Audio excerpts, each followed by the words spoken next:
Salut à toutes et à tous, c'est Erwan Avray. Après match de la 28e journée de la Ligue de BKT, le HAC recevait Grenoble et malheureusement c'est une nouvelle défaite, une deuxième défaite consécutive pour les Ciel Marines, 2 buts à 0.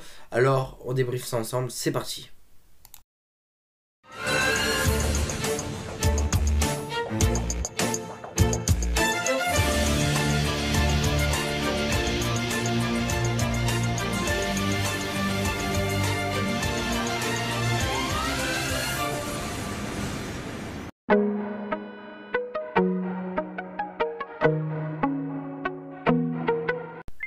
Résumé rapide donc de ce match qui a débuté à 20 h au stade Océane du Havre.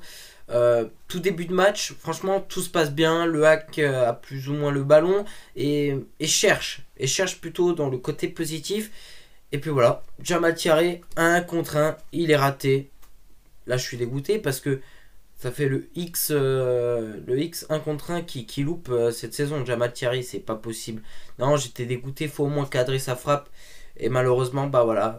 Bah alors on le paye cash parce que derrière, après à la 18e minute de jeu, c'est Semedo qui ouvre le score pour le GF 38. Et donc Grenoble mène 1-0 alors qu'on avait plus ou moins l'occasion déjà nous de mener 1-0. Et malheureusement, bah voilà, on sait ce que ça donne de toute façon avec le HAC. Hein. Puis voilà, après il n'y a pas grand chose à dire, c'est la mi-temps, 1 but à 0 donc pour Grenoble. De retour des vestiaires, franchement, je vois un HAC, mais qui cherche, qui a envie, qui a les occasions nécessaires, enfin qui a du moins la construction. Mais les occasions, il y a toujours un truc qui va pas, un mauvais contrôle, une frappe de merde. Voilà, il n'y a jamais tout qui va. Et c'est le problème, c'est qu'on marque pas. Donc voilà, Jamal Thiaré qui loupe. Khalid Boutaïb, j'ai vu un peu du mieux et malheureusement, bah voilà, ça suffit pas. À la 69e minute de jeu, on fait une erreur, mais une erreur monumentale qui permet tout simplement à Grenoble de se créer une occasion de but et Grenoble ne va pas la louper avec un but de Belmont qui permet au GF de faire le break et ce sera d'ailleurs le score final avec une victoire donc du GF 38, 2 buts à 0. Et c'est parti donc pour notre 100% hack. Alors voilà, déjà de base sur ce match, je suis pas d'accord avec la composition d'équipe de Paul Le Guen. Ça fait X matchs, comme j'ai dit, que Jamal Thiaré fait des matchs pourris. Bah alors ce que tu fais, c'est que tu ne mets pas titulaire. J'aurais mis Hervé Basile, j'aurais mis Nabil Alioui. Ça aurait été mon choix. Voilà. Malheureusement, bah voilà, il continue à s'obstiner avec son attaque Thierry Boutaïb.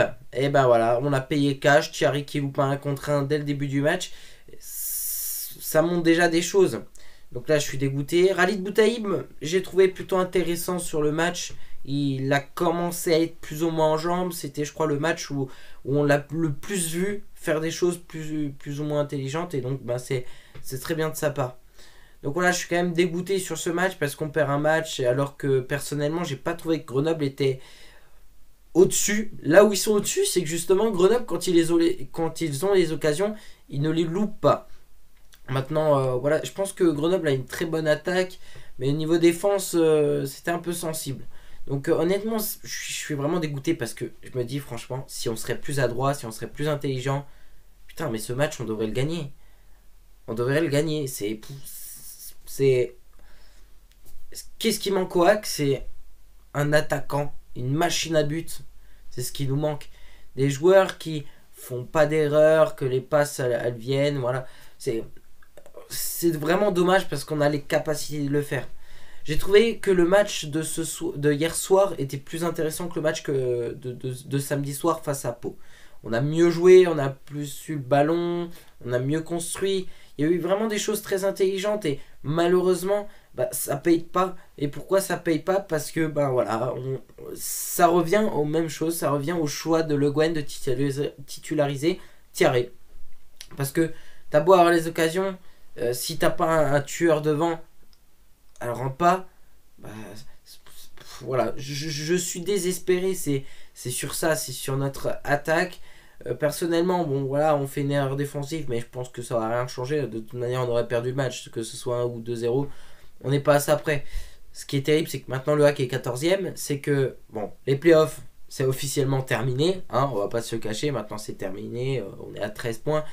Bon, c'était bien un petit peu de rêver pendant quelques matchs. Enfin, moi, personnellement, je m'étais dit, bon, pourquoi pas. Et au final, non. Non. Donc voilà, il va falloir qu'on prenne les points du maintien au plus vite. C'est déjà ça.